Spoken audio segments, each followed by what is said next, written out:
Funding for this program was provided by the Annenberg CPB Project.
At this point, we've learned a lot about electricity.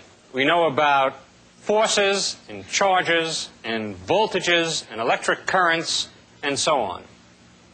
And the question arises, what's all that about? What's really important about all that stuff? Let me give you an example of what I mean. Remember von Maurer's giant machine, the machine that he had made for him at the end of the 18th century. It could develop a voltage of 100,000 volts. It used a bank of 100 Leyden jars to store energy in, and it could store 2,000 joules of energy. And so the question is that impressive? And the answer is really no. 2,000 joules of energy is about 1/2 of one food calorie. Well, to put it in purely electrical terms, this little 9-volt transistor radio battery can store 10 times as much electrical energy as von Maurer's bank of 100 Leyden jars. And yet, that machine could hurl a lightning bolt a distance of 2 feet, and the battery certainly can't do that. And so the question is, what really is important? What matters? Voltage, or electric potential, is a measure of the potential energy of an electric charge, such as, for example, the electrons that make up the atoms in your body. And so you might ask the question, what is the potential binding electrons to your body? It had better be much more than the potential that I can develop by cranking up that machine. Because if it isn't, the machine would be devastatingly dangerous. It could rip all of us to shreds. And so is it true that electrons are bound to your body much more strongly than I can develop a potential with that machine? The answer is no. The binding potential of an electron in your body is only a few volts, 3, 4, 5 volts. I can develop 100,000 volts by cranking up that machine. And so once again, we're left with confusion about what's important in electricity. The basic elements of electricity are very simple. If I can imagine point electrical charges in a vacuum, then there are positive charges and there are negative charges, and they attract each other or they repel each other with a force that varies inversely as the square of the distance between them. And that's really all there is to it. And yet it took thousands of years to figure that out, and even today when we understand it very well, it's still confusing and difficult to learn about. Why is that true? Well, the reason it's true is because these elements of electricity, point charges in a vacuum, never exist in the real world. Electricity always exists in matter. And so in order to understand electricity, we must first understand matter. But matter is essentially electrical in nature. And so in order to understand matter, we must first understand electricity. And that's the crux of the dilemma that we want to speak about today.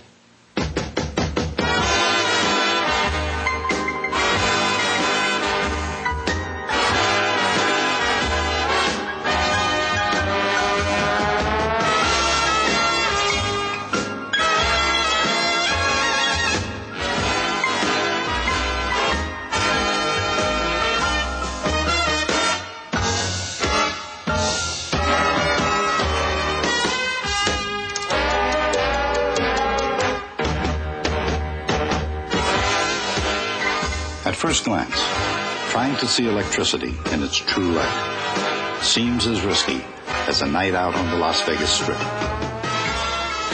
Electricity has numerous quantities: charge, potential, and field, to name a few. And with such a bewildering variety, it's hard to know which quantity to bet on. What's needed is a way to explain how everything fits together. A way to stack the deck in favor of good sense and clarity. What's needed is a surefire method behind this madness, the cause behind the effect of electricity. What's needed is a change of scene.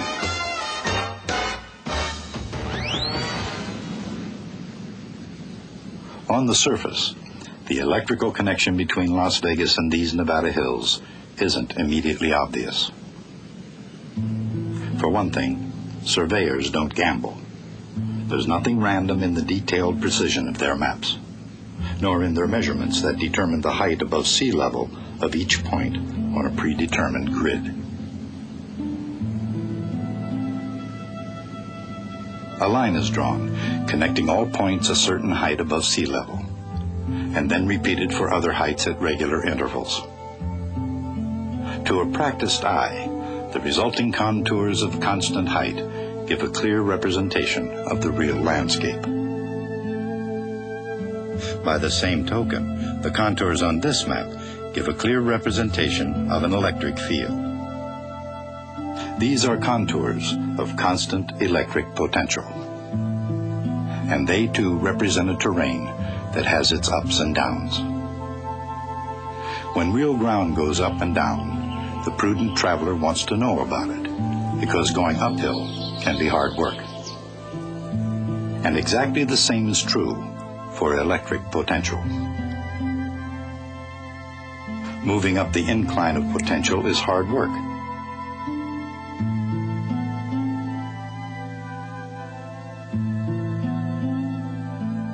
And the steeper it is, the harder it is to climb.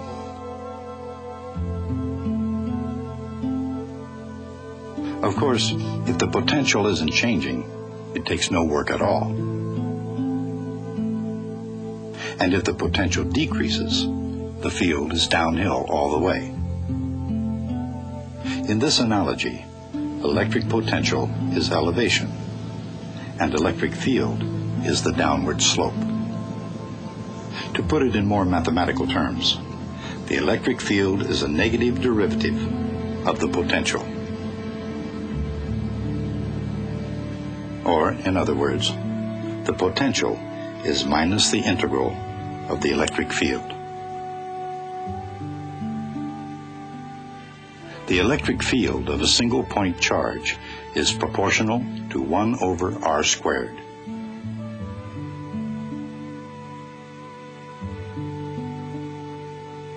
So its integral is proportional to 1 over r. For a single point charge, the direction of the field is pretty obvious. But what about more complicated situations? What does the electric field for this potential look like?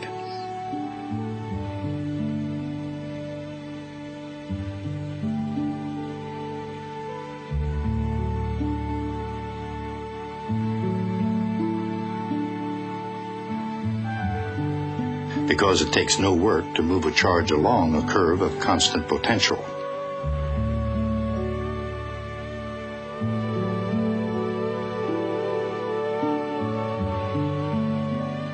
There's no component of field in that direction. So the field is perpendicular to each equipotential at every point.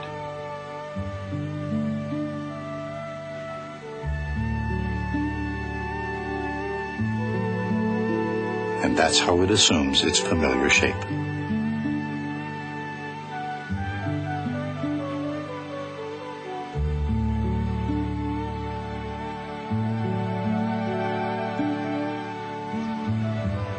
The familiar shape of even the most rugged terrain isn't all peaks and valleys. Some regions are perfectly flat and horizontal.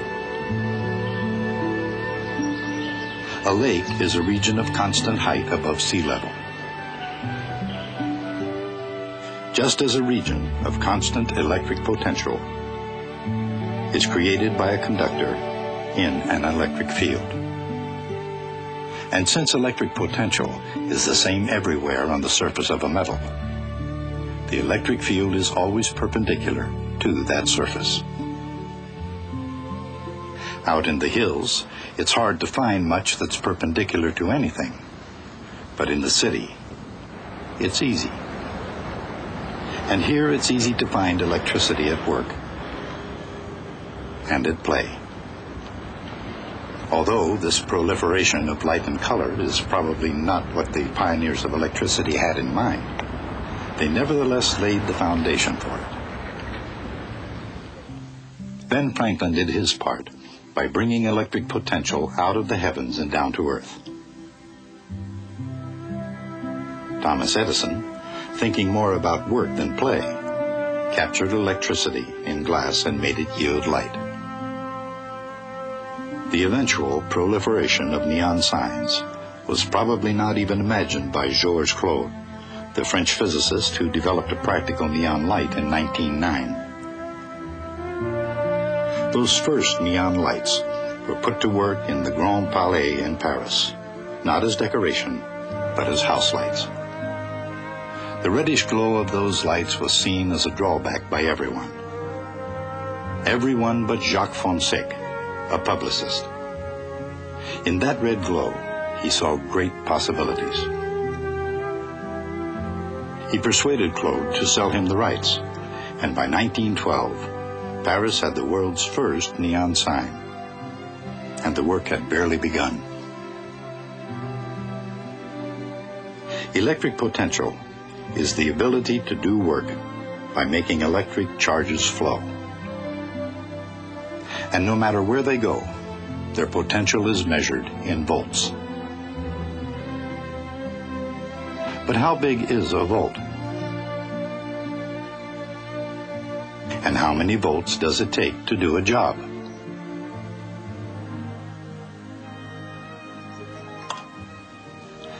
A flashlight battery is rated at 1.5 volts. With only 2 of them, one can do work worth millions. When necessary, 12 volts is enough to start the getaway car. And 110 volts enough to light a bulb or two, or send a crook fleeing into the night. However, crime doesn't pay. Even with a one-armed bandit, the game can go too far. When that happens, nobody wins. On August 6, 1890, at 6:40 a.m., at Auburn State Prison, New York, Mr. William Kemmler was the first person in the world to die by electrocution. It took approximately 17 seconds and several thousand volts. But the electric chair wasn't the first use of high voltage. In the 18th century, Van Marum's giant electrostatic generator could generate 100,000 volts. So could the smaller Wimshurst machine and the Van de Graaff generator. And in the modern physics laboratory, this tandem Van de Graaff particle accelerator uses 3 million volts. But high voltages are not confined to exotic laboratories. Every day, power lines carry electricity at hundreds of thousands of volts across the land toward the city, where neon lights use about 10,000 volts to do their work. And part of that work is to hold this town together. Occasionally, they even help bind people together. But electricity is also responsible for an altogether different type of binding.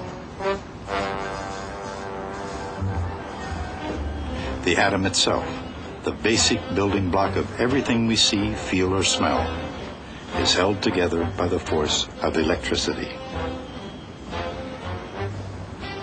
And that bond between the electron and the atom has a definite voltage.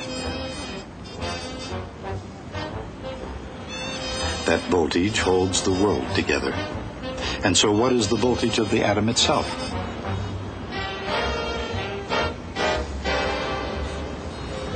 In every atom, the electric force binds negatively charged electrons to a positive nucleus. The nucleus is so small, it can be thought of as a point positive charge, even though it really consists of neutrally charged neutrons and positively charged protons. Each electron has exactly enough negative charge to balance the positive charge of one proton. The result may be a perfectly neutral atom. This picture, or any picture of an atom, is only a model. But as a model, it is a guide to fact. And one such fact of great importance is that the distance from the nucleus to the outermost electron of any atom is always about 1 angstrom unit, 100 millionth of a centimeter.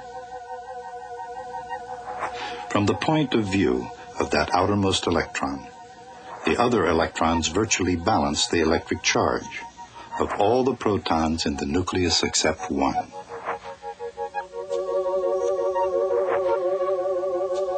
So, the outermost electron detects very nearly the electric field and the electric potential due to one proton, about an angstrom away.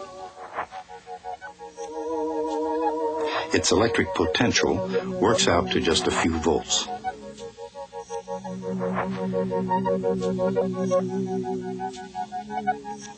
And because its charge is negative, so is its potential energy, conveniently measured in units called electron volts.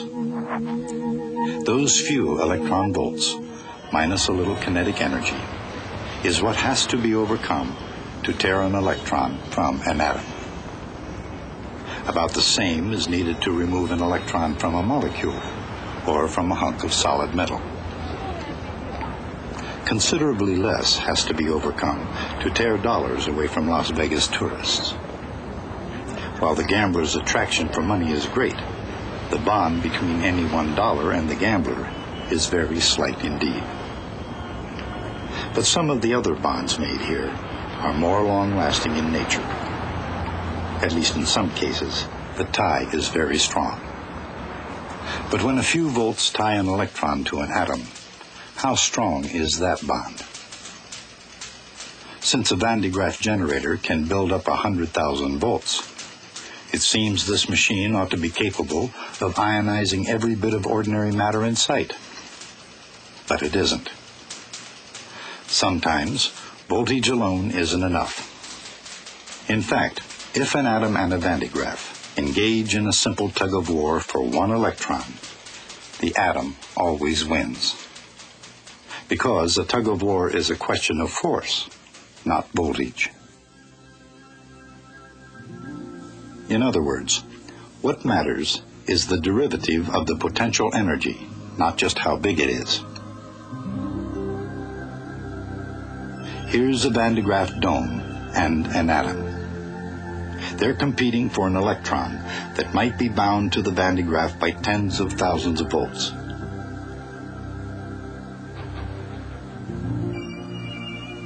But zooming in by 10,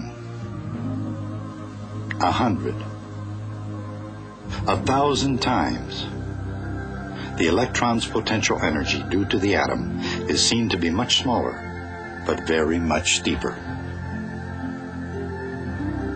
In fact, the horizontal scale has to be expanded 10, 100, 1,000, 10,000, 100,000 times just to see the slope. The atom's force is 100,000 times stronger than the Van de Graaff, and that's no contest at all. And it's not much of a contest when the house determines the odds. That's why the smart players prefer to leave little to chance. Benjamin Franklin was such a person. He even found a way to take some of the risk out of thunderstorms. And in fact, his invention of the lightning rod spared many a church, barn, and home from flaming destruction. Where does the light and lightning come from? As in any spark, the molecules of air are momentarily ionized, leaving a gas of positive molecular ions and negative electrons, called a plasma. Very quickly, the electric force between ions and electrons causes them to recombine into neutral matter, giving off their excess energy in the form of light. But lightning can be tamed. In a neon tube, for instance, the same process can be slowed to a continuous glow. But the electric field in a neon sign, or a Van de Graaff machine, or even a storm cloud, can't ionize matter. So how do they cause sparks to fly? The answer is that they do ionize the air, but not in a direct tug of war.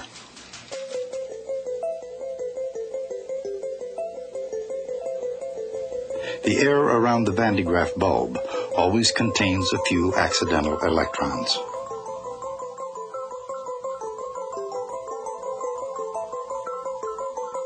The electric field of the Van de Graaff accelerates such an electron until it hits another molecule.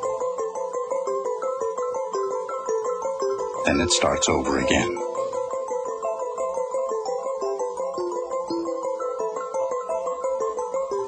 If the distance between atoms is large enough and the field is strong enough, the electron can build up enough kinetic energy to knock another electron off when it hits.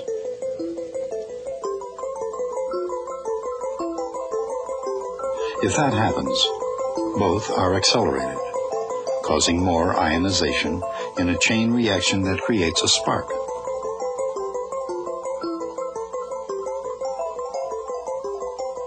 So, a Van de Graaff machine or a neon sign ionizes the air not by sheer electric force, but by collisions. While that's not exactly cheating, it's a trick nonetheless. But then, this town's full of tricks. Tricks of the trade, scientifically designed to ionize the tourists' pocketbooks. It's also full of energy, and the energy of the people seems to rise by the hour.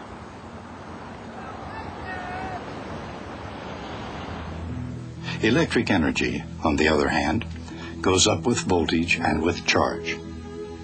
So, the question of how much energy an electric device can deliver depends not only on its voltage, but also on how much charge it has available.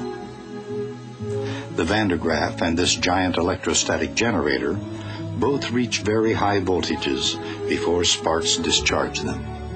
But even Van Marum's 100 Leyden jars couldn't store nearly as much charge as there is in an automobile battery. Even though it has a far lower voltage than those machines, it stores so much charge in chemical form that it's vastly more useful. In fact, a common radio battery stores 10 times the energy of Van Marum's generator. A battery is a storehouse of energy, but on any given day, despite any given number of batteries, much more energy is actually stored right here. Yet only a small fraction of this water's vast potential energy is converted to electrical energy.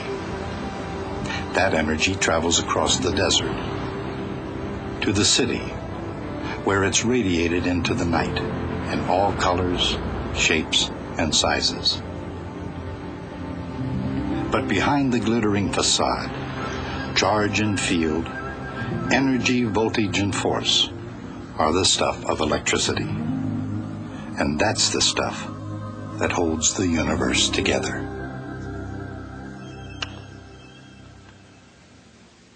At the beginning of the 1800s, a British chemist named John Dalton proposed the law of simple and multiple proportions. And that law, for the first time, gave a solid scientific foundation to the ancient idea of the atomic theory of matter. But not all scientists accepted Dalton's theory. Throughout the century, there was a group of conservative chemists who essentially thought that it was bad science to believe in anything that you couldn't see. Of the atomic theory, they said, we don't need that hypothesis. And they weren't the only ones who didn't believe in Dalton's theory. Dalton had a rival for the title of greatest chemist in England, and his name was Humphrey Davy. And Davy didn't believe in Dalton's theory either, but his reason was the exact opposite. He thought that Dalton hadn't gone far enough. His argument went something like this. He said, look, there are 40 chemical elements that we know of. That means that according to Dalton's theory, there must be 40 different kinds of indivisible atoms to explain the properties of those elements. But, he said, of those 40 elements, 26 are metals. They all share the same properties of shiny surfaces and good electrical and thermal conductivity and mechanical ductility and other properties. Now, he said, those can't be accidents that just happen 26 separate times. There must be some underlying principle of metallization. That is to say, Dalton's atoms must have some inner structure. Well, it took 100 years, but it turned out, in the end, that both Dalton and Davy were right. Matter is made of atoms, and atoms do have an inner structure which explain why metals exist. But long before that was understood, in fact, even before the time of Davy and Dalton, all of it was made use of by a wily Italian named Alessandro Volta, who invented the electric battery. And that's our story for next time.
Funding for this program was provided by the Annenberg CPB project.